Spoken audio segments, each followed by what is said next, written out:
Love this podcast? Support us by leaving us a 5-star review on Apple Podcasts. Hit the link in the episode description to support us now. Thanks for listening and enjoy. Whoa, guys, who said there could be this many remakes, reboots, and revivals that would come out all at once? Gee, I don't really know, but maybe we should call the Hardy Boys. That was actually really good for 30s, and I thought we were going for 70s. I don't know what I was going for. I just did a voice. Yeah. Well, that was a good voice, so. Thank you. But yeah, so we're going to call in the Hardy Boys for this mystery to see who came up with the idea for the 2020 reboot and look back on some of the earlier versions. I'm Nicole. And I'm Rolando. And this is Remakes, Reboots, and Revivals. An original podcast about unoriginality.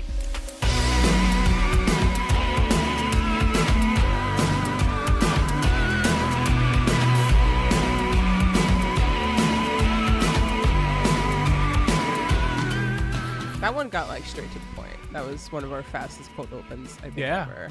Because I think we're just like struggling on what to say about the Hardy Boys. Yeah, so have you ever read a Hardy Boys book, Rolando? Absolutely not. I know Hardy Boys as like a pop culture reference, by which I mean like, you know, when you talk about kids solving crimes, usually you think of the Scooby Gang, right? And we covered that on the podcast. We did. Or the Hardy Boys, if they're like, you know. Well, then there's also Nancy Drew.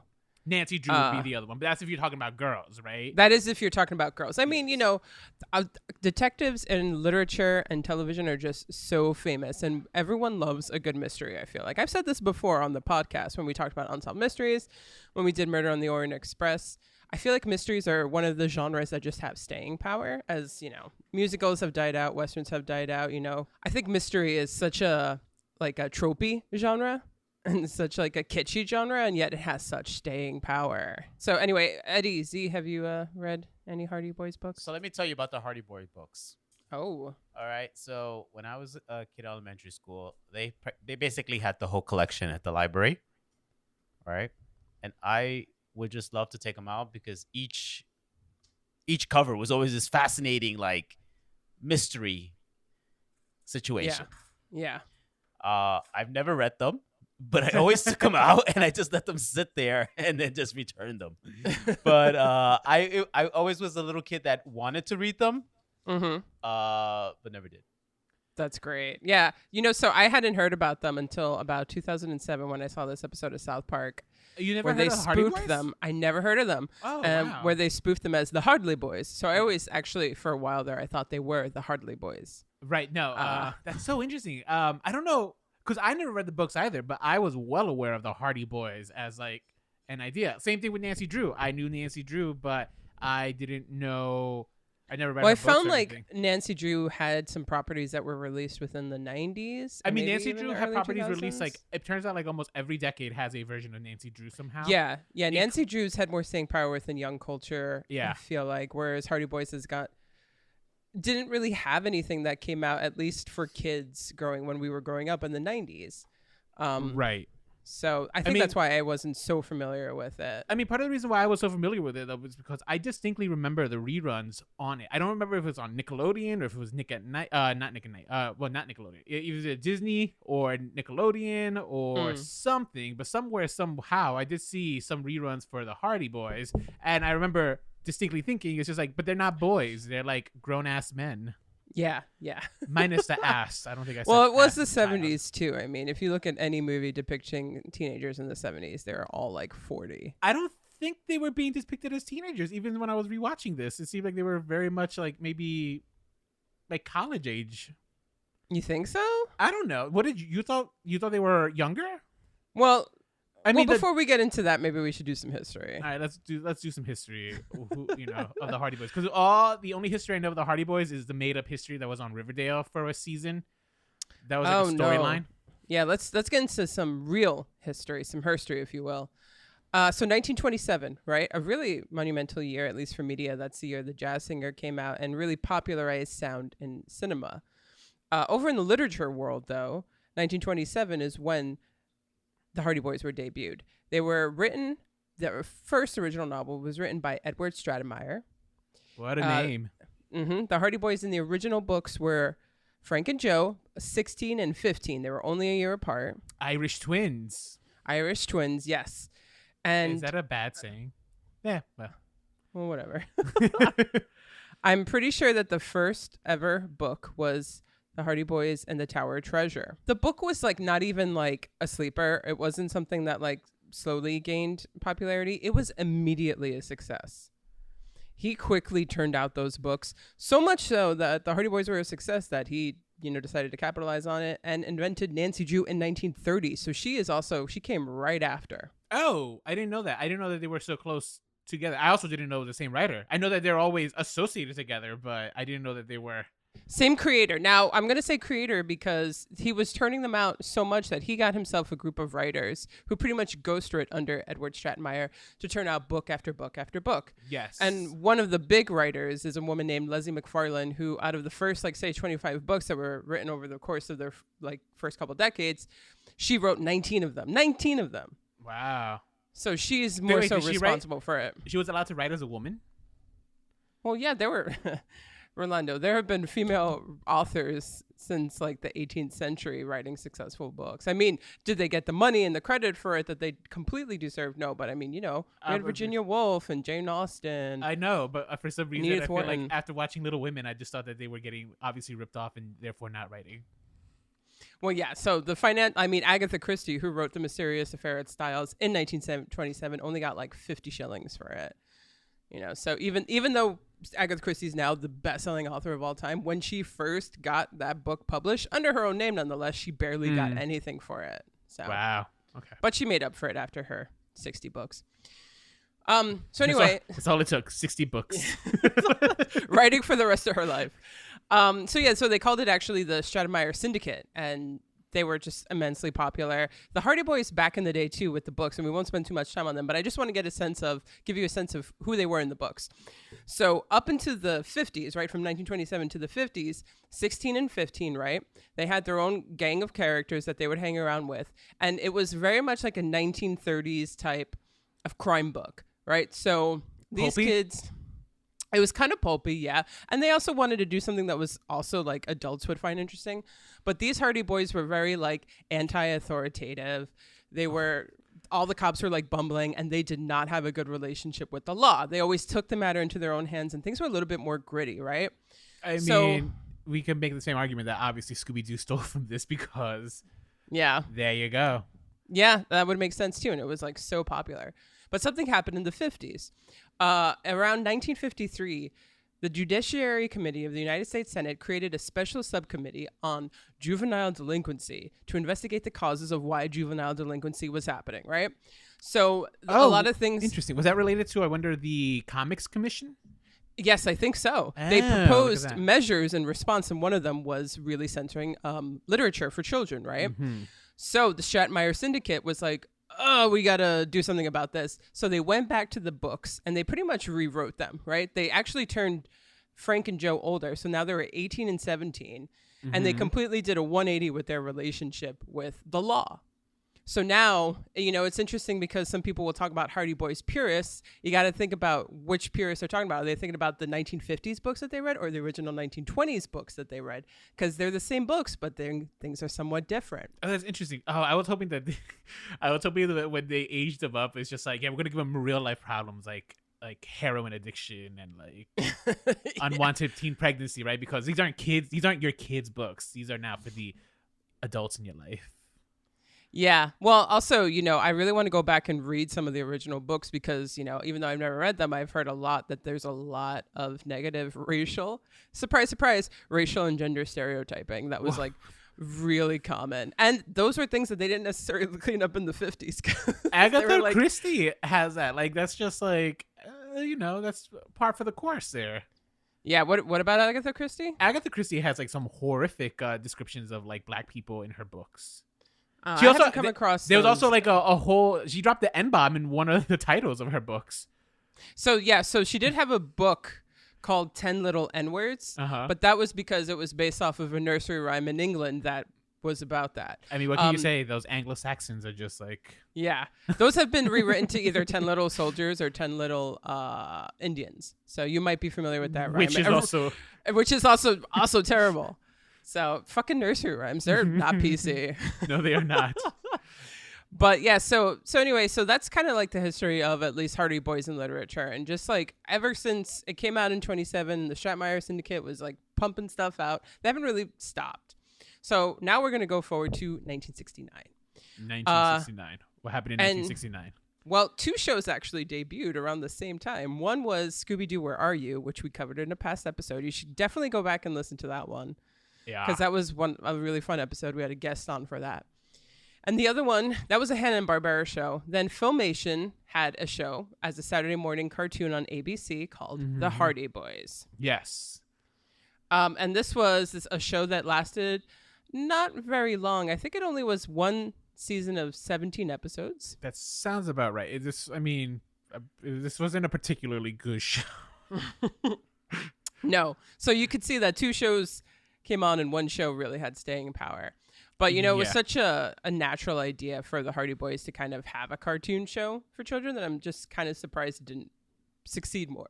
Well, I happen to know that before the animated series, there was an attempt to try to make a live action Hardy Boys. Yes. And it just did not get received at all. They just did not greenlight it. I think they aged them up and they were trying to make it a little more gritty. Maybe they went with the source material, but like the network was just like, oh no, this is terrible. We're pulling the plug. Shut it down, they said. And shut it down, true. they did. Well, actually, the Hardy Boys were commissioned to star in Disney Club features. For I'm sorry, not Disney Club, the Mickey Mouse Club for Disney Channel. Yeah, actually, that might be also where I maybe first during the Walt Disney days, like they would just rerun old Disney Club shit, and I remember that they had they were like vignettes almost, right? Mm-hmm. That like would all stitch together to tell an overall encompassing mystery. And they were much younger. They were only 12 and 13 in that one. Right. Which is how I like my Hardy Boys, to be honest. I like them younger because it feels like... To be like boys? That was right. weird. That sounded weird. Wow. No. Wow, that's how I like how my about boys, this? Okay. Hardy and young. I meant I like... When I think of the Hardy Boys, I think of them younger because it's just like... You think of them as boys, not like... Yeah, because the title says boys, not men. Yeah, for sure. You know, so that's why maybe because growing up, I wanted to see.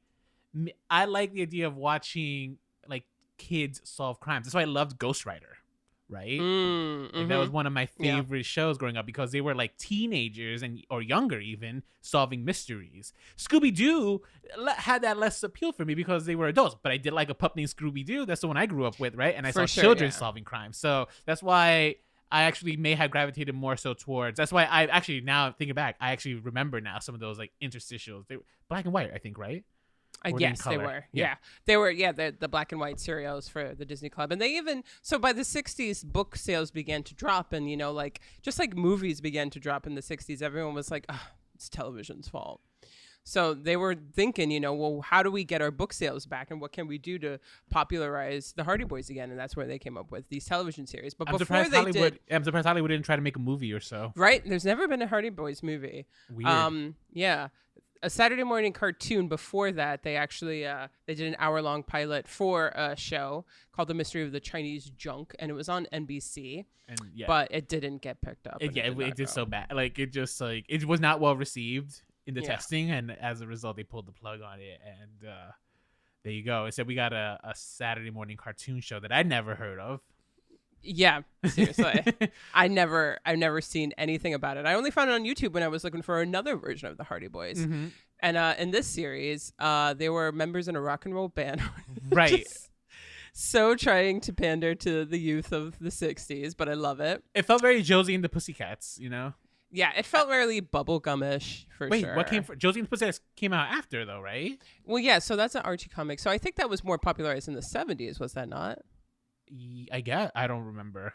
I remember we talked a little bit about this when we talked about Scooby-Doo, but I could have swore that Josie and the Pussycats came out after this, which is interesting, right? Because that's what it starts off with it starts off with a live action band, right? They're the ones who do the theme song. It felt very Beatles like. Yeah. And I'm like watching this, it's like, what am I watching? Like who is this for? Like it was bizarre is the word, right? And I'm watching it and you're trying to put yourself in just like, let me think I'm a child in the 1970s, what's going on all around me.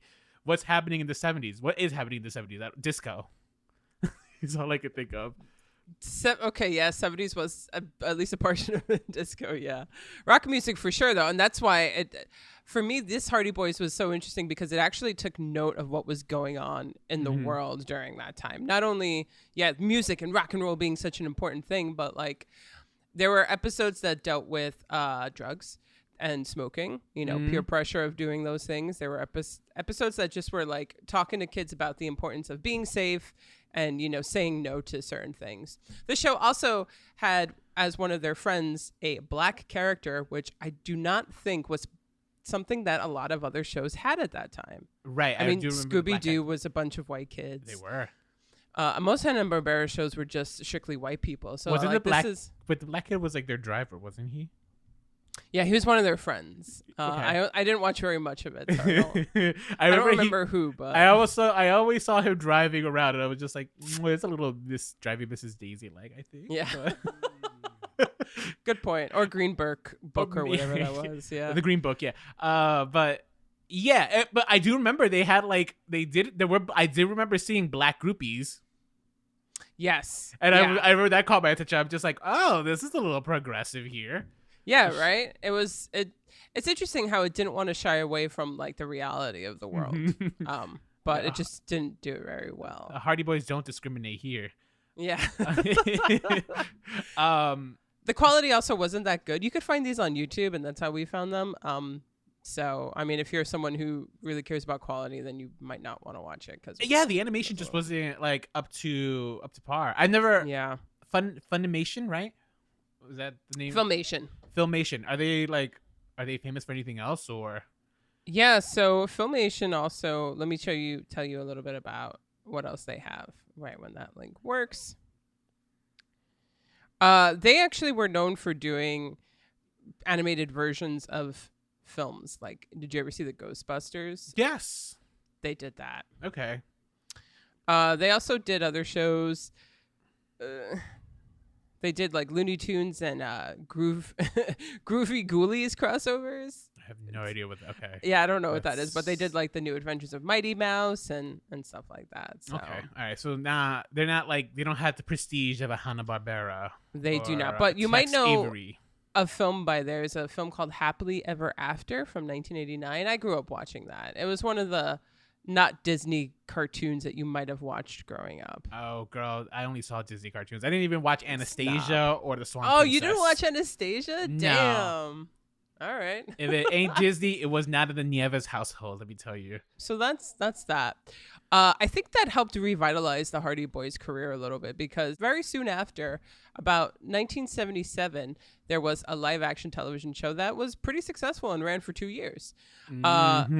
And this one was called The Hardy Boys / Nancy Drew Mysteries. Yes. Now, this one was interesting because they were an hour long, sometimes even more. And every other week, it varied what episode you were watching. You were either watching a Hardy Boys mystery or you were watching a Nancy Drew mystery. And sometimes they did a crossover, but not always. They were very rare. Very rare. Crossovers, to the point where, but the Hardy Boys were more popular. So they eventually, not only was Nancy Drew replaced halfway through the run of the series, but she was also just written off completely. It just became a Hardy Boys show. Who can blame her? Because that girl just, wow, what's going on? All of her lines were so airy. I never even bothered watching the because we're only covering the Hardy Boys, so I didn't bother watching the Nancy Drew. So episodes. I watched one of the crossovers. Oh, smart. Which one was the crossover? So the first episode of the second season, I think it only ran for 2, possibly 3 seasons. It ran for 3 seasons, 46 episodes. Was that the one where they meet Dracula? That's the one where they meet Dracula. I was like, oh my God. I kind of wanted to Dracula watch it. episode. It was so campy, but like kind of fun. I'll agree with you on that one. Just watching the show was a little bit on the camp side and like. Yeah. Well, so the Frank and Joe in this one are played by Parker Stevenson, who plays Frank, and Sean Cassidy, who plays Joe, who is related to David Cassidy. Which was also, Partridge Family, right? Right. So this Hardy Boys actually kind of has that weird kind of Partridge Family 70s wholesome feel to it. Did you? I mean, you could see it though, right? Couldn't you? Like with the hair. Yeah, well, like those golden locks just have you just moved, it just like flows. Yeah, like a lion's mane. music and performing was also very much a part of this. So they wanted to get into Transylvania to find their father and all this stuff where this of whole course, obviously. Dracula concert was happening. So the only way that they could get Was was if they hosting joined a band. Yeah, they were having like a Dracula event and all this stuff. And it was Of interesting course. because the 70s singer who he wrote like a lot of songs for the Muppets, The Love Boat and stuff. He wrote the musical Phantom of the Paradise. Paul Williams, he was in it as I think even maybe possibly himself or no, he must have been playing a character because he was kind of like a Dracula ghoul in it, but he was performing some of his really good songs, some of which from Phantom of the Paradise. Anyway, I'm kind of geeking out there. You don't even know. But- He could be like a Dracula ghoul, and he was just playing himself. Why you hating? They always typecast poor Paul Williams as like a sinister figure. Cause Paul Williams, is he the guy? Is he? Why is the name familiar? Outside of, is he the? He's not the composer for like Letterman, is he? No, for Letterman he's not, but he's a very well-known composer. Okay. I mean, he composed The Love Boat. Love, exciting. I actually know and the Love new. Boat song, yeah. So It's a good song, yeah. Okay. But yeah. Actually, no, I'll tell you just a little Paul Williams right here. He wrote some of the best songs by the Carpenters. Do you know that song? We've only just begun. Oh yeah. He wrote that song. He wrote Okay. Rainy Days and Mondays Always Get Me Down. So yeah, he co-wrote Evergreen, From a Star Is Born with Barbara Streisand. Oh, okay. Yeah, and he won the Oscar with her for that. Look So at he's that. Okay. yeah. Yeah, so And he- also some Muppet songs. So and we did cover A Star Is Born, guys. we did one of our favorite episodes. So Mhm. check that one out. But yeah, so anyway, they're a little. We were talking about this early on. Like, how old do you think Frank and Joe were in this? I don't know. version? I actually don't. I thought so. Joe's the youngest, right? So Joe, the Cassidy kid, I thought he was maybe like 18 at the youngest. And I thought Joe, who looked like Will Ferrell, I could not get Will Ferrell out of every time I saw. He had like the dumbest face. I swear to God, it was annoying. Yeah. But anyway, I thought he was like in his 20s. Interesting. Yeah. So which is why I was just why are you guys living with Aunt Trudy or Gertrude as she was called? In the Yeah, show? I got that they were 17, 18. Oh, and no. it's.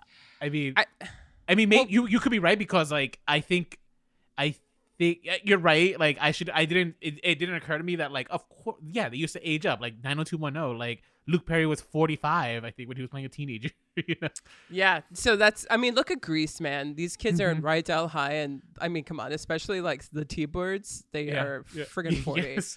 You watch Carrie, 1976, all the Tommy, and so I think this was also just 1970s didn't know that they could actually cast young people in these roles. Right. So I don't know. For me, I didn't get so much hung. I mean, they were also just so 70s boyish that like I kind of bought it, and they were not the brightest. Oh no, they were not. Well, Especially Joe. yeah. Oh no, I thought Frank was the dumbest. You thought Frank was the dumbest. Frank was kind of dumb. Like Joe at least could like get fingerprints, and Joe could do the technical stuff. That's so interesting. So And, in the like, episodes, But Uh-huh. I feel like Frank was just kind of just like flashing, using his flashlight and stuff. wow. Maybe they mix it up on episodes. Like maybe sometimes like Joe is dumb. Yeah, maybe they balance it out because in the episodes that I saw, like Frank was getting to the bottom of stuff while Joe was just sitting there trying to order them a sandwich for dinner. Oh, that's true. I will agree with you on that one. Like Joe was very much always interested in everything going on outside of just the mystery. Yeah. Like, yeah. More interested in eating and all this stuff, Right. which, I completely understand. Of course, like if I'm going to be solving crimes, I need to have a full stomach. Otherwise, I'll be cranky and like Exactly. I feel break the same Geneva way. Conventions. Did you say break? Yeah, like Okay. beat up the criminals like to a bloody pulp because I'm so hangry. Yeah, I've done that So- actually. And then in this show, they've also have the characters who were introduced in the books of Callie Shaw and so Chet Morton, who in this one really only had a brief role, but nonetheless they were introduced. Oh, I don't even remember him in any of my episodes. Yeah. Well, so he probably I mean, he wasn't in many of them, so I wouldn't be surprised if you didn't even see him. Did you see any with Callie? I think I did see some with Callie. Like, did Callie work for their dad? Yeah. Yeah. So I saw those with Callie. So in terms of the main characters, I got to see Aunt Gertrude, who was like, I mean, they aged her up a lot. I don't know how old she is in the novels, right? So I can't like. I don't know the source material, so I can't say like how they aged it up. But compared to the Aunt Trudy that we would see later on, I was very caught off guard at how old she was. Yeah, they pretty much made her a spinster. Yeah, like it was very like Aunt May in the Sam Raimi Spider-Man, you know? Yes, yeah. Those are the vibes that I got from her. And Almost like a grandma. Almost like a grandma. And their dad, who was usually solving crimes, he was, I think the dad is a cop. He's an investigator. He's a private investigator.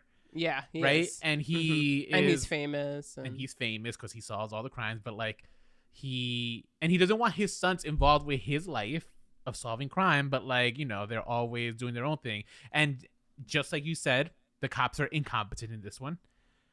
Yes, and they're constantly talking down to the Hardy Boys, but like the Hardy Boys are the ones solving all the mysteries. So it's just like, why are we being such dickheads? Yeah, it's a weird dynamic for sure. Yeah, it really was. But I don't know. They also, I feel like the boys are very like wholesome in this. Like they don't really talk back or anything, and they don't, you know, they don't call them flatfoots or anything like that. But no, it's true. They are very nice. Yeah. I just coming from the one episode I saw, like I think it was just cute because Joe was talking about like how he got fingerprints from it, and the cops are like, you know, it takes special gear for fingerprints, like, and Joe's like, yeah, I have it. It's downstairs. You want to see? And yeah. like, they're like, so? And the cops are just like not having it. But yeah, the cops were like complete dickheads. Yeah. That is my takeaway here. So I guess what cops, like, I guess cops have just always been portrayed as dickheads in media. So yeah, media hasn't been the kindness to them, especially after the code was lifted. But so it's interesting because Kelly Shaw in this one is literally just their friend, and that's because this one has set it up that Nancy Drew, who meets the Hardy Boys in the first episode of the second season, they actually share a kiss in this series, and I think they were planning on them kind of being a thing. Oh. And, you know, this is an interesting tidbit. Wait, who did she kiss? Frank. Poor Frank. Yeah. Gross. You think Joe's the pretty one? Joe is definitely the pretty one, but like Frank is like. Well, that's just because you see Will Ferrell. It's because I see Will Ferrell. Which I so don't see. Frank looks like a straight up just like he's like a twink basically, right? Like he has like those golden locks and stuff, and he's just like, I guess I don't know. I think he's the prettier for me. He's pretty. He's definitely the pretty one, but yeah, that's why he's my type. But. You don't see Will Ferrell? I don't. Eddie, do you see Will Ferrell in the 19? No. All right, it's just me. All right. Well, so anyway, so the thing about the Hardy Boys, too, is that they've always been, like Nancy Drew, kind of been brought in games, right? In computer games and video games, whatnot. And my girlfriend's big on those games, actually. She has one on our laptop that she plays a lot. And the Hardy Boys... It's actually a Nancy Drew. Yeah, she loves computer games and stuff. Okay. So it's a Nancy Drew game, and the Hardy Boys are in it. And there's all this tension between Frank and Nancy. And she even spoke about how, at least from her familiarity with this whole universe, is that there's always been a fling between Frank and Nancy. So even though Callie Shaw in the books was Frank's girlfriend, this version decided to go with the Nancy Drew Frank tension and actually make them kiss, and then was trying to get them to go along.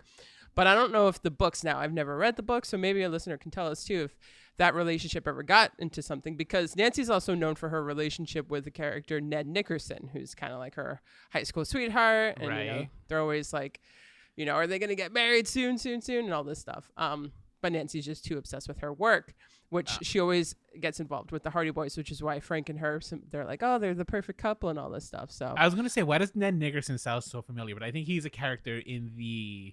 There was a Nancy Drew very recent like reboot of it on the CW, and I saw the pilot at Comic-Con and stuff, and that name comes up. Yeah, Ned that Nickerson is and stuff, that's her boy. Yep. Okay. So that was just something interesting that this one, you know, they ignited, and I don't know if they fully delivered and stuff, but through a Nancy girl fangirl like she is, she shared that with me, and I thought that was cute. I would love to see Frank Hardy and Nancy Drew as a couple. I think they're way more suited for each other. It's interesting, right? Now that you're mentioning this, it's just like, how has Hollywood just not tapped into this potential? This could have been a like a Marvel-esque universe, right? You do a Nancy Drew origins movie, you do a Hardy Boys origin movie, you do one crossover movie. And then that's it though. No. I guess they would need more characters in order for it to be a complete universe. Though. Then you do a Gertrude movie. An Aunt Gertrude movie? You do just an Aunt Gertrude standalone movie. Yeah. where she explores her sexuality. Hey. Mm. Ooh. Exploring sexuality of I'm Aunt Trudy. dropping. Can't wait to talk about that. I'm dropping conversation points. I mean, I don't know. You said you only watched one of the. No. I saw a couple of these episodes and stuff. And Okay. I actually was surprised with like the production value for the show. It had more production value than I was expecting. Yeah. I mean, one of the episodes I saw, they had like high flying hijinkses, like literally in the air and stuff. I'm just like, huh? Was this common in the 1970s?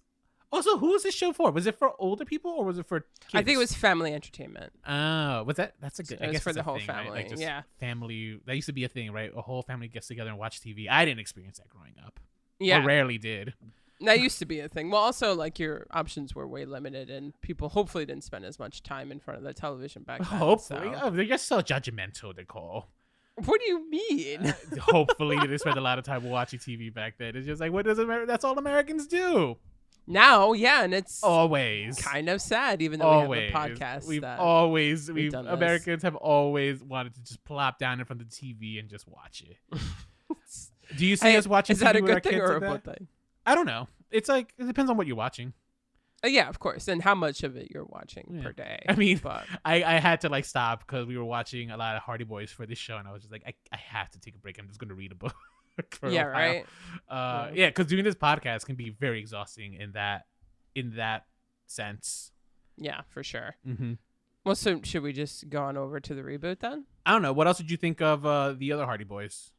I mean, not too much to share other than I liked the opening credits where it was just kind of showing all the books Oh yeah, and the way that they did that's that. the other thing you I know. wanted. I think the opening credits were very effective. I thought it, especially because I never saw the show, but I did see the South Park episode, and it's just like what a great. Now in retrospect, it's just like this was I think South Park nailed it in the head when they did their version of the Hardy Boys. Yeah. You know, who knew? Kind of, yeah. I mean, it's not even like they weren't even being mean about it. They were just like, it was like very much like an honor, I think, on their part Yeah. for the Hardy Well, Boys. My second favorite television show of all time is a mystery show, and I think that it actually holds pretty well compared to the greatest of all time, which is Murder, She Wrote. Oh, that's so interesting. Actually, that's the one thing I would say. I didn't find the mysteries that memorable. Yeah, I mean, it kept you enough, like, being like, ooh, I wonder. But then, like, after it was done, it was like, okay, that was nice. You know what I mean? It wasn't anything that you were like, oh, my God, you got to see this. Or you were, like, on the edge of your seat biting, like, what is going on here? Maybe because there wasn't any murder or anything. It was a little bit Pollyanna. Yeah, that's And true. I was just like, give me some Law and Order SVU, you know? Yeah, or Murder, She Wrote. You always need some good murder, so. I still think Frank was a dog, but that's just me, I guess. I know that's so mean, right? Yeah, put it. I hate to say this also, but maybe this is just a Frank feature. Oh, that is so interesting. Oh, what a bird, right? And I hate to say that, but it's how Let's I feel. segue. So that's actually very surprising. So we're now in last year, which is 2020, and Hulu and YTV in Canada joined together and present us with the Hardy Boys. For American audiences, this got released on December 4th, 2020, so we're a couple of months behind on this. Only like a month. But perhaps if you're listening in Canada, maybe you've seen all 13, count them, 13 episodes. 13. Ooh. Which is kind of a lot for, at least for people who stream, because you're used to like at least maybe 10. No, I don't know. I think 12 is not that much. For an hour long, maybe. But even then, I think 12 is pretty much standard still. Well, I really don't binge unless I'm watching it for the podcast. So, And even then, ... And even then. So this was developed by Steve Cochran and Jason Stone. It's produced by a bunch of people. Its production company is Nelvana and Lambert Productions. Again, for Hulu and YTV, we got Joan Lambert, Jason Stone, Peter Mohan, Athena George Gaklis, Pam Westman, and Doug Murphy. One of which comes from the Riverdale background of TV producing, which they brought to the Hardy Boys. So the producer, Jason Stone, has directed several episodes for Riverdale. So that's his Riverdale connection. Oh, great. Okay. And as a result, I mean, you get, if you've seen Riverdale, you definitely get these vibes from this show. I as a Riverdale, connoisseur, that's For sure. Is that what you are? Would you call yourself you know what? I hate to admit this, but I've seen so much Riverdale that it's just like, why? But I stand by this. It is the best, worst show ever.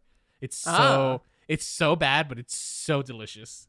There you go. It's like that is pure. That is like modern camp right there. Because 100%. I also think Riverdale has been way more influential than I think a lot of people have realized. Because all these absolutely for teen dramas, mm-hmm. absolutely for teen programming for sure. Like I feel like the OC was the standard for a while, and now it's Riverdale. Yeah, I mean, also taking something nostalgic, also quite vintage, and making it new again and breathing like a new dark life into it, what like Riverdale did for Archie Comics. This is very much what this version did for the Hardy Boys. Mm-hmm. Now, if you're thinking, we're gonna like make this true to Hardy Boys form, it's not quite. It has a lot of original things from the Stratemeyer books, but some things we've changed. The first most important change is that this doesn't take place in 1927 or the 30s. They do this in 1980s, right? And I remember reading an article where the producers felt like this was like the most recent time where something like the Hardy Boys could be realistic. You throw it at all in the time of an internet and stuff, like a story like this just can't be told. I don't know. I would make the argument that the 90s would also be effective still, though, because early internet is not what the internet is nowadays. Yeah, you're 100% right. I actually now in retrospect, I would have loved to see like the Hardy Boys like signing on to AOL and just getting frustrated by waiting, and then like, we'll solve this on our own. Yeah. Or like trying to load up and contact the police or something on it. That would have been really cute. Or like they scream where they send an instant message to 911. Yeah, it's like help. That would be so cute. These are the things that like Hardy Boys needed.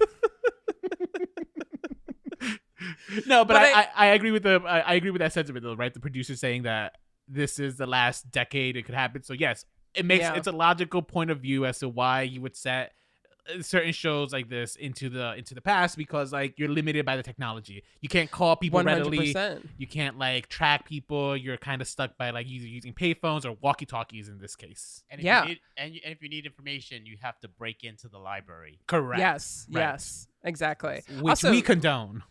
Yeah, I definitely condone that. Rolando, you had mentioned in a previous discussion too, like this show made you feel about Stranger Things. I feel like 80s nostalgia is really quite in right now, especially for like stylistic touchings to TV shows and to movies, right? You can make it like appropriately vintage, but still like kind of stylistic, where if you were to make anything any more recent than the 80s, it might not have like that nostalgic feel to it. Oh, I don't know. I disagree. I think 90s, we're creeping into the 90s nostalgia. And I think 90s nostalgia is... I haven't seen a good example of that. Oh, you kidding me? Pen 15 At least to make it feel like vintage. Like where it's almost like... Because 90s is recent enough for me to just like look back on my childhood. But that's why I'm like saying, because a lot of, the people that they're making media for these days are younger millennials and whatnot. So right? when I realized that 90s is going to be the future, like in like next 5 years, probably what we're going to start seeing more and more is because of the movie Captain Marvel. That one was set as a period piece in the 90s, and I felt like I was a corpse. Yeah. The most recent, or actually no, the earliest I think I saw of like a 90s nostalgia was The Wolf of Wall Street, because that took place in the 90s, and I remember being like, but this feels like executive, and executive culture hasn't like changed that much. So I don't know, but I think that they did this in the 1980s because of kind of like they wanted to go for a Stranger Things feel. So another difference that they did is that in this one, Frank is 16, just like in the original novels, but they decided to make Joe a little younger than 15. This time they made him 12 years old. I loved that decision. I think that was a great call. I feel like for me, it gives Joe a friend that I love because that's what I liked about Stranger Things, right? The young kids solving the crimes as opposed to just the hormones of the older kids. And I saw less hormones here in this show, to be honest. But I still saw some, and I didn't care for it. I didn't care for that at all. I didn't need to see the whole love triangle between Chet and Frank and Callie, but. I actually wasn't even rooting for Callie and Frank. Like, if they were going for that, I was not rooting for it. I didn't ship it. So I actually got the vibe that they were more like just best friends who kind of grew up together, and as a result, like they're now dating and stuff. But like that doesn't necessarily translate to a long-term relationship between Chet and Callie. But I know exactly what you mean in terms of the chemistry and stuff. My only qualm with the decision was with like Callie's like desires for Frank was just like, yo, not like Chet was way more attractive than this guy, than Frank. So it's just like what a downgrade, girl. And Callie's a very pretty girl. It's interesting. We all got different things from that dynamic. I actually thought that Chet just had the biggest crush on her, and she didn't reciprocate it. She was just so clearly into Frank from the beginning. But yeah, that definitely wasn't very well done. But I did actually kind of enjoy that they did make Joe a little bit younger. It makes you're able to draw the differences between the brothers way more that way, right? Absolutely, for sure. Like in the 1970s one, you know, it's kind of sometimes hard to differentiate between the two. And like we said, like we felt like they were going back and forth with like who was the smarter brother one week or who was the smarter brother the next week. In this one, their roles were way more defined, at least. And like, you know, they were like, oh, Joe got dad's detective skills and stuff, and Frank's more like his mother and whatnot. And they definitely, as characters, they have different attributes that stick out more. Yeah, they were. I think this show, it's fair to say for this show, they were much more fully realized, and they kind of gave I think that's a very apt description right there, right? They gave Frank characteristics that would be in line with a journalist and for investigative purposes, and then Joe's more of the actual detective. Right, he's more detective work. He's more like tech savvy, right? He thinks outside the box, and I think together it's a good way to complement the two strengths of the characters, for sure. And like Frank, even though he's the older brother, he's a little bit more like quiet. He's a little bit more subtle, whereas Joe's very sarcastic, very sharp, and really quite actually a strong personality compared to his older brother. Yes. I actually thought one of the best scenes was later on in one of the episodes, and where, you know, Frank's kind of like going on about why they shouldn't destroy this piece that the whole show's kind of focused on, and why he wants to take it. And Joe's like, no, we need to do it for mom. And Frank is just going on. And Joe's like, hey, you're not the only one who lost their mom. Yeah, and stop walking around like you're the only one who needs to go out on like this mission. I lost her too. And that's true. So we're getting ahead of ourselves. Actually, let's talk a little bit about the show. Well, storyline. I just thought that was such a great breakdown of their dynamic, because, you know, it's like, wow, the 12-year-old's putting the 16-year-old in their place. But let's give our audiences a little bit of background of the show itself, like what the plot line is. So I'm gonna let you do that, because this one's that's fine. I can give the basic plot points. Basic plot points is Frank and Joe Hardy lose their mom. And as a result, they move with their father to Bridgeport, state unknown. I don't know. Eddie, do you still know what state they're in? No, we have no idea what state this takes place in. Actually, since it's a Canadian show, maybe they didn't want to give it a state, because it could be like anywhere USA, anywhere Canada. Point is, they move to Bridgeport, and once they're in Bridgeport, the Bridgeport is where both parents are from, and little by little, they start uncovering a conspiracy that may or may not be related to the death of their mom. And meanwhile, the dad also like leaves them with their Aunt Trudy, because he's going to go also try to figure out what happened to his mother, believing that there is a conspiracy out there. Aunt Trudy will go on to be one of the worst caretakers of all time. She's a little bit of a pushover, that's for sure. Oh my God. This is not a woman you want to leave your kids with, people. Not a woman. Oh, come on. They did not respect her, though. You know? Doesn't matter. She at a certain point, she also willfully let them walk all over her, though. Yeah. She willingly turned a blind eye to their crimes. And I'm saying crimes because like crimes were committed by both kids. True. That's true. Well, one episode she was like, here's some rules, and then the next episode they were like, or like the next day in the same episode they were leaving, and I was like, why are you letting them leave? They should be grounded. But you're right about that. No, yeah. They were but yeah, so that is the basic premise of the show. And there is a supernatural element to this show. There is, yes. Which is something that I don't think is actually from like the books or the TV shows. I would say no. I would say no. Like actually, go ahead. No, I was just gonna say this. I want to get off topic a little bit, but this actually reminded me of a South Park episode. Now I don't know how early you know South Park, but you ever see Mega Streisand? Yes. So even though that was making fun of Godzilla, she was trying to collect from all over the world the Triangle of Zinthar. That would give her magic powers and all this stuff. And it was kind of like an all-seeing eye thing. But that would turn her into, Mecha Streisand. I felt like this was very much taken kind of like must be a frequent story that has been told or something. I mean, yeah, this is the common trope, right? What is that plot device called? The MacGuffin? The MacGuffin. I mean, this is your basic MacGuffin plot Very point. basic MacGuffin. And in terms of like putting these pieces together to get like ultimate power and stuff is just something you've seen over and over. Like, in terms of originality, this wasn't the most original storyline. It wasn't. But they had a bunch of, I guess is the correct term, Easter eggs in there for people who either know their crime stories or real true life crime fiction that they put in there as kind of like nods. Are you talking for about instance, the airplane?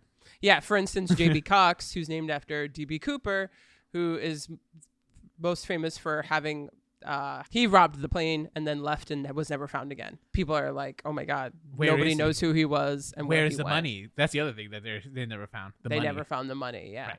So D.B. Cox. Wait, J.B. Cox. J.B. Cox. D.B. Cooper. It's all confusing. It's very much based after him. Right. And there were other ones. That one was the one that stuck out in my mind. If I think about them, I'll bring them up. Plus more. Yeah. I mean, also crime families, the Nabokovs and the Khan family. Talk about progressive here. Khans being a crime family.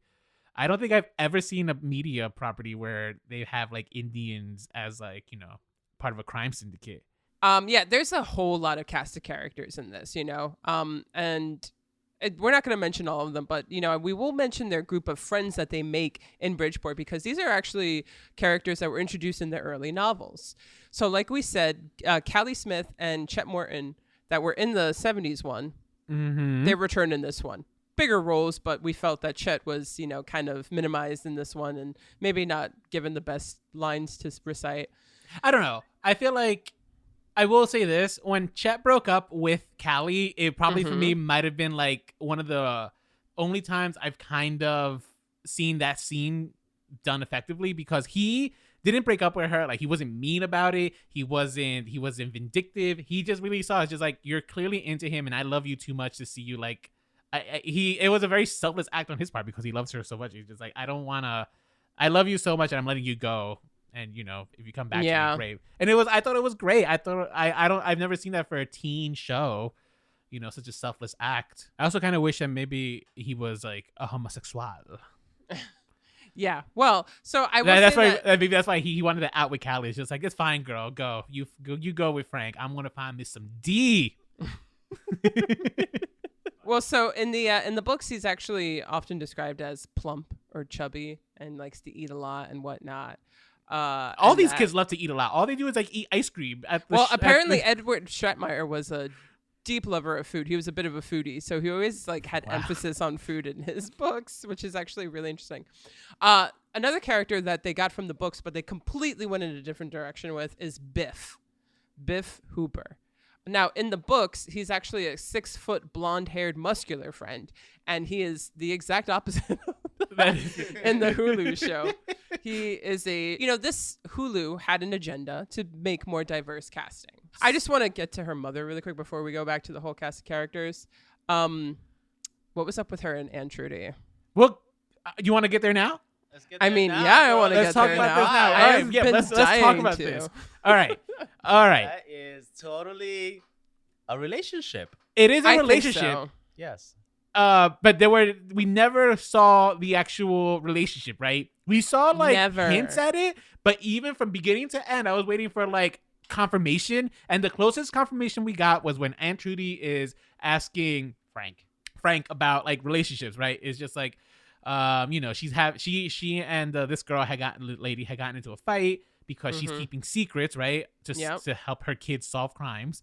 And Frank, sees that she's like sad about this, and she says just like, oh, that's how relationships are. Speaking of relationships, how are yours? And it's just like, oh wait, girl. I mean, at this point, I was already positive that they were like a lesbian couple. Yeah, me too. You I know? mean, well, from the moment she eyed her at the carnival episode and like she went right up to her, I'm like, oh, she's going to her boo thing, you know? Yeah. And yet, And it was so apparent. Yeah. but And not it was apparent. kind of a bummer. Yeah, that's the thing. It's not apparent enough. Now, Yeah. actually, Eddie brought this up like when we were watching this, and I think it's a fair question. I usually associate queer baiting with men, but would this be queer baiting even for lesbians? Like, were you shipping them, and the fact that you didn't get it, and you have to like, would you? I'll tell you my thought queer process baiting? while I was watching this show. I saw them in the carnival episode. I was like, oh, like me and Jenny like pointing, like, is this a thing? And then as it goes on, I'm like, okay, where is this going? Like, oh, you're going to reach over to her and touch her hand and there's going to be that glance? You're going to end it there? Like, seriously. And then I thought about how every time I get a lesbian story, one of them dies. So I'm like, oh my God, one of them better not die. Oh. Now, I didn't finish it, so I don't know if she dies or not. Yes, both of them die. No. They both But die it's in the like- end. I would love for either it to be confirmed, and if they do get confirmed that they're in a relationship, please don't let them die. Like, I've never had this before. Even Haunting of Bly Manor, which we did, which we loved, and it was a different relationship that I've never seen ended in tragedy and death. I And still that say is it was a just- beautiful tragedy, though. I think it needed to It end in was. tragedy. It was a different one, but it Yeah. was just kind of like, why do lesbian love stories always end in death? So. No, yeah. That's the closest we got to an actual confirmation that they were a couple. We never saw them. We never got to see intimacy between them.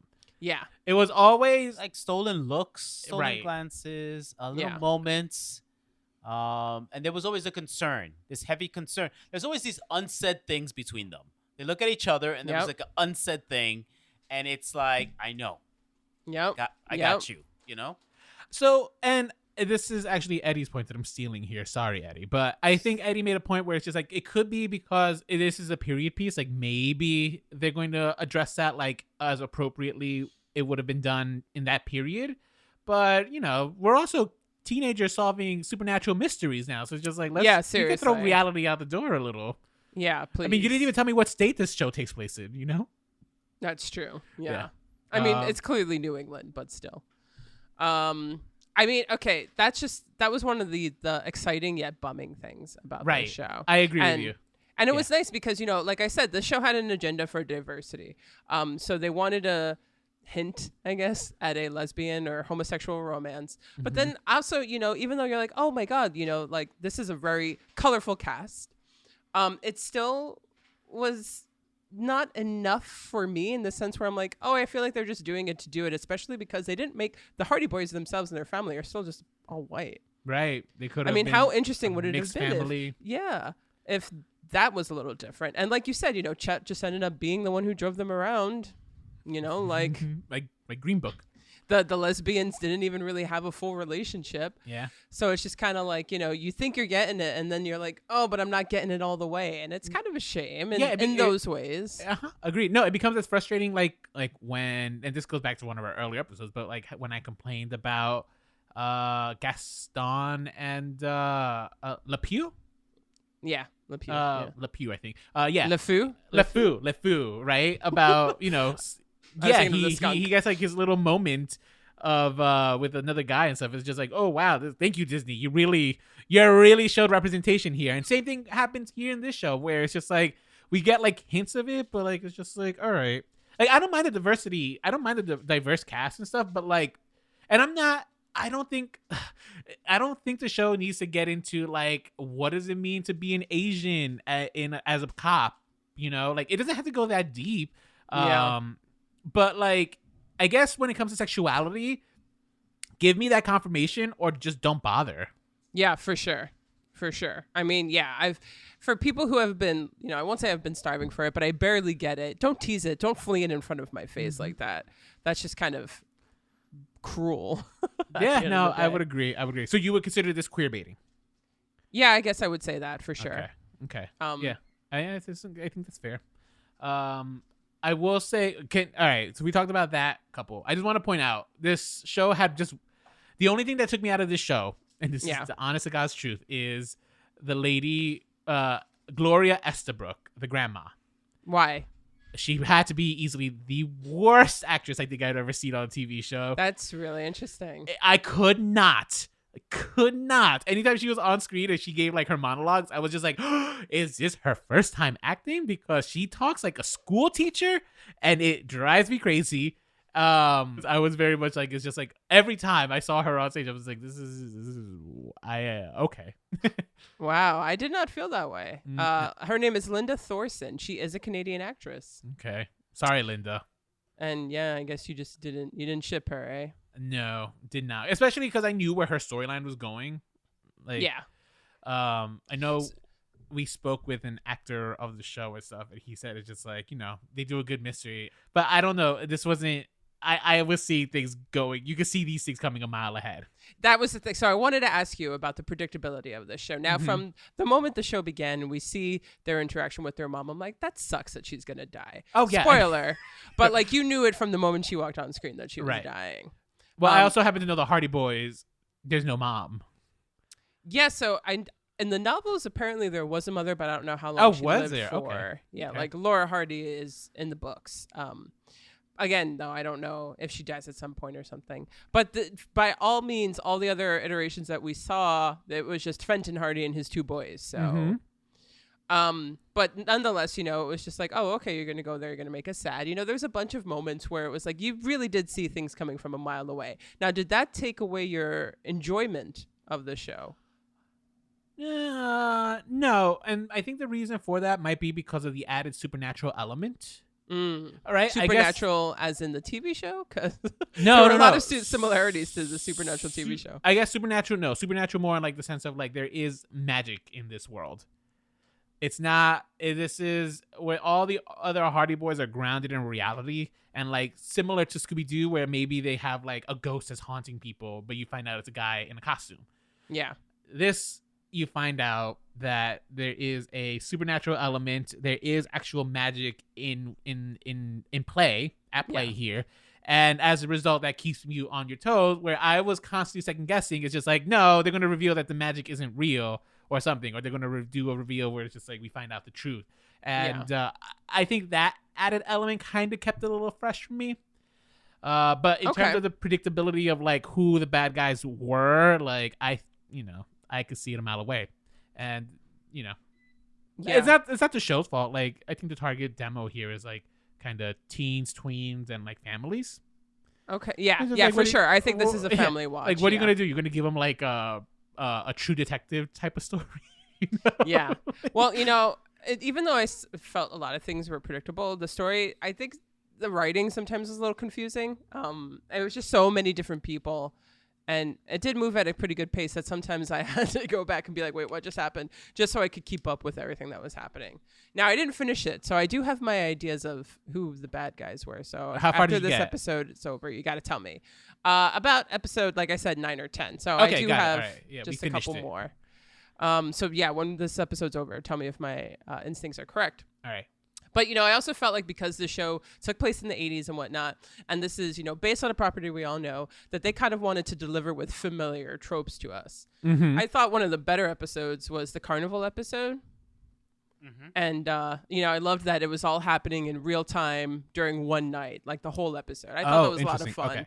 What? And it seems like both you and Eddie seem to like this episode because I just heard Eddie. So what made this episode good? Because I remember this episode and it was. Well, for me, me. this was one that I want to mention in terms of like the predictability of it. But this one didn't bother me so much because when they were at the carnival, I was like, oh my God, showdown in the House of Mirrors. Like who doesn't love that? We've seen that before, but that's always fun and suspenseful. And they didn't really necessarily do like the House of Mirrors, but they did have that kind of thing where like Joe was being chased by the really tall, scary guy. Yeah. Really tall, scary. He was like taken out of a 70s James Bond movie. He was. He might be my favorite character, to be honest. Okay. Yeah. Wait, did you see what happens to him? Yes, I saw what happened. Oh, okay, great. So we can talk about it. I think that might be the funniest scene I've ever seen on TV. Now, I don't know if this was intended to be as funny as it was, but when he got ran over by the car. Yes. All right. So, all right, guys, I want to paint you guys a picture here, right? This is the show's wrapping up, right? It's like ending the episode, And all of a sudden, like the kids, the two brothers are talking. It's just like, what are we gonna do? How are we gonna solve this crime? And then all of a sudden, it's just like, give me the thing. And he picks up the guy, and they start getting into like a kerfuffle right there in the middle of the street. And next thing you know, like Joe picks up a garbage can and like throws it on the tall guy. The tall guy like lets go of his brother, and then they go running across the street. And so this tall, monstrous dude who looks like a skeleton, he walks across the street and he gets hit by a car. And I gotta say, for a show that apparently has like a low budget, they actually did that convincingly, because when he went flying, I was just like, shit, like this looks like it hurt. Yeah. And but it was done to such great effect. All right. I honestly don't think I was supposed to laugh as much as I did, but I thought it was one of the funniest things I've ever seen, because this guy is such a he's like a tree. He's like a redwood. You know what I mean? And so my reaction is just like, how do you not see him? Like, you can see him from a mile away. You know what I mean? And that is a clue. So that is, because we do find out a little bit later. Right. But I thought it was the funniest scene ever. It was I laughed. I laughed and rewatched the scene like 3 times because I thought it was so funny. You're dark. I guess. I don't know, Eddie. Did you think it was funny? No. Hey, it's just me. You're like sitting here laughing, describing this death scene. You just can't laugh at it. But he had a good voice also that I think they manipulated, right? They did, yeah. They definitely did. It was creepy. Eddie, real quick, what are your thoughts on the show? Because I know you were actually watching this before we even decided to do this as an episode. So, yeah, I mean, so you had those elements, that seem to be predictable or trophy in the sense of like these are usually the pieces that you put in a mystery. What I did love was more when the Hardy Boys were with their friends. Yeah, and they were doing like, okay, we have a plan. You do this, you do that. So, excuse me. When they did like those teamwork scenes, those were the best. Because I really feel like even though the supporting cast didn't always have either the best lines or the best moments, there's a lot of potential. Yeah. In those relationships, there's opportunity there really to kind of create something like Hardy Boys and Friends situation. Yeah. So there is that. This is my gripe. My gripe is with Joe. Here the we go. youngest boy, right? Huh. He's 12 years old, all right? But he's 12 years old that I feel that I get it. There are interesting elements of him grieving his mother, being 12 probably on the pinnacle of being 13. Mm-hmm. And that, that change. Also his dad being gone, probably some abandonment issues or there was that. But that kid was a pathological liar and a manipulator. These were not his friends. These were his people that he used to get what he wanted. The scene that you mentioned about him crying, I get that, but I felt that it was a little fragmented because I felt that Frank should not had relented at that moment and said, you're 12. You're 12 and you do not have the right or the maturity to decide on the matter of this object. Interesting. You don't. Okay? Or the circumstances of how we're going to play this out. I just felt that it should not, and any moment that he felt that any adult or any person was not agreeing with him, he would be like, fuck it. I'm just going to do what I want to do. And Trudy, I'm going to go to the Boy Scouts. See you later. Yeah. And Bao, he's somewhere in a ditch with his friend that he invited, who was actually like the smartest one, would tell him, I'm going with you because I'm probably going to end up like saving your ass because this is the most stupidest idea. And that was Biff. Yeah, Eddie had like really did not like Joe, and I kept wondering. No, in the sense of that, I do like. There's elements of this character. He's 12. There's elements. There's like there in his behavior and some moments with his brother and his dad and his aunt. I was like, yeah, this is like a 12-year-old dude. This is great. This is great. But there were other moments where he was just like, hey, see you later, sucker. I'm gonna do my thing. Thank you for getting me out of the house. I appreciate it. And then like basically the guy is like, I forgot the character's name. The chubby kid, the one that was like yeah, really the friend, smart. the one that like everyone hated. I forgot his name too already. Yeah, I didn't understand that either. He seemed like super. Is one that was like super smart. He was the only. He was so nice to everybody. Yeah. He was the Dimitri of the show. Yeah. And you know, he was like basically like, "Hey, why aren't you leaving?"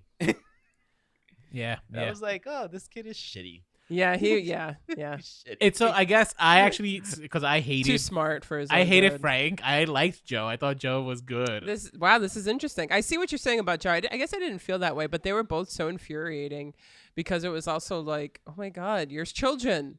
What are you doing? Stop it. And Well, there's a sense that came across too, because I know it's like I'm trying to solve my mom's murder mystery, you know, and that's how they're approaching everything. Yeah. Like that's how they're approaching everything. But there was this whole sense of entitlement too that came across, you know, like how come you didn't tell me that you were one of the last people to see my mom? Well, you know, Frank, I didn't know when was the right time to tell you about your mom and how I gave her coffee on the day that she died. I didn't know when, you know, and it's like, why you think that just because you asked the question that you have the right to the answer? That's true. I think in that case, my favorite character is the librarian. Yes, You're just she's the only like- one. She clapped back. She's the only adult who is able to put them in their place. Yeah, So, it's true. Not one single adult in this show had any authority in this town. other than the librarian. Yeah. Yeah. So now comes the question we always ask. Was this reboot needed? So I guess I'll go first. You know, a lot of people wonder why the Hardy Boys has so much staying power. Now, I don't know if the Hardy Boys are, you know, people are reading the Hardy Boys like they used to. Right. But like they're still very much part of our pop culture, you know, complex lexicon and stuff. Almost 100 years later. So Damn. excuse me, I'm almost so 100 sorry. Almost Yeah. 100 years later. Almost yeah. 100 years later. Crazy. I mean, you know, the only other detectives that have been around as long as Sherlock Holmes and Hercule Poirot and stuff. So what is it about the Hardy Boys? Oh, well, there's something about, you know, being like average kids and solving a mystery, you know? Or maybe it's this idea of being, you know, this idea of masculinity and stuff. A lot of people have spoken about it. Mhm. And I think it does have to do with this idea of, you know, Americans, like I said in a previous podcast, you know, we're obsessed with kind of like our ideal of the average Joe, blue collar, everyday people. Right. And having them come in and save the day is always just really, really heartening. Also, you know, everyone loves a good underdog. And in some ways, the Hardy Boys are that. So this is why I think people like the Hardy Boys, why they kind of brought them back and stuff. This reboot, as much as Jenny and my girlfriend and I enjoyed it, and we watched all that we did within a day, I will say that I didn't feel like I needed it.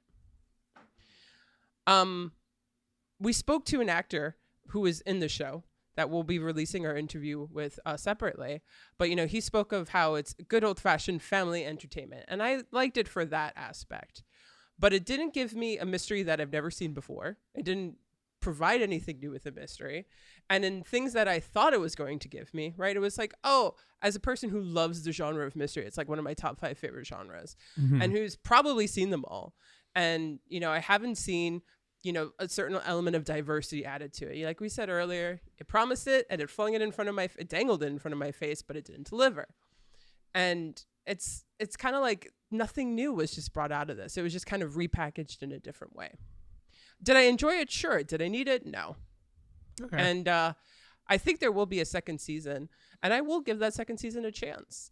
I think they do have some things to improve on, but nonetheless, it's a pretty entertaining show, and I would recommend it to someone.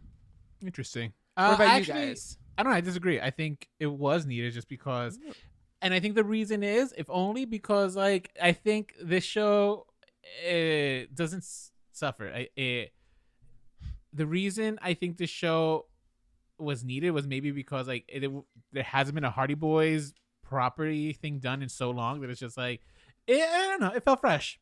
You know, and Okay. I watch my things in reverse order, right? Where I watch this. Look, is it the greatest show? No. Does it give me the Riverdale camp? No.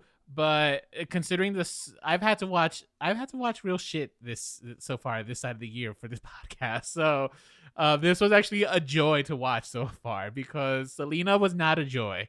Yeah. What was the other one that we just saw last week? Well, we did Animaniacs and we did Fate. Winx. Fate, a Wink Saga was not a joy. Animaniacs was okay. It was okay, but this one was. I like this one a little bit better. Yeah, technically this is 2020, but you're right. Right, but in terms of stuff that I've had to see, you know what I mean? So it was like, this is, So because of that, I would say it's just like, I think it was needed. I think it breathed just enough new life into these characters where I was like happy with it. And I think audiences who do enjoy the show should be happy with it. And, now, and the other thing is just, I think this is also one of those few properties where it's just like, you don't have to look at the previous ones to like kind of, like you don't have to look up the other Hardy Boys because like you're probably not going to care for those, right? So it's just like, it gave me like a brand new, fresh thing that I hadn't seen before for the Hardy Boys, because I never seen anything with the Hardy Boys, and Hollywood hasn't touched that property in so long that it's just like, okay, great, perfect, Yeah, for sure. So yeah, so this one goes into that realm. One of the few needed. Wow, that was one of your more positive ones in a while. It was. It wasn't like I said, it wasn't a bad. I'm sorry. This I so am far, surprised too. 2020, 2021 for the stuff we've had to cover for this podcast hasn't been like the most. It hasn't been good stuff. Promising, yeah. This has been a bad month, and I cannot wait until we have to watch movies again because like me too. Watching TV shows is getting exhausting. It is for sure. Well, what did you guys think about the Hardy Boys? Did you watch it? Are you a fan? Have you read the books? Do you have any insight to share with us? You got to reach out to us. And there's many ways you can. Send us an email, remakes, reboots, revivals @gmail. We are active on Instagram @remakes, reboots, revivals, Facebook.com/remakes, reboots, revivals. We're also on Twitter @remakes podcast. And we have a hotline. Rolando, tell them about that. Yes, give us a call on the Remakes, Reboots, and Revivals hotline. Our number is 862-248-2326. Leave us a voicemail. We just might play it on the air because we want to hear from you. Yes, we do. We really do want to hear from you. And if you enjoy this podcast, find us on Apple Podcasts, follow us, and give us a rating and review. Let us know how we're doing. And it really just helps more people follow us and find us. Mm-hmm. So without any further ado, stay original.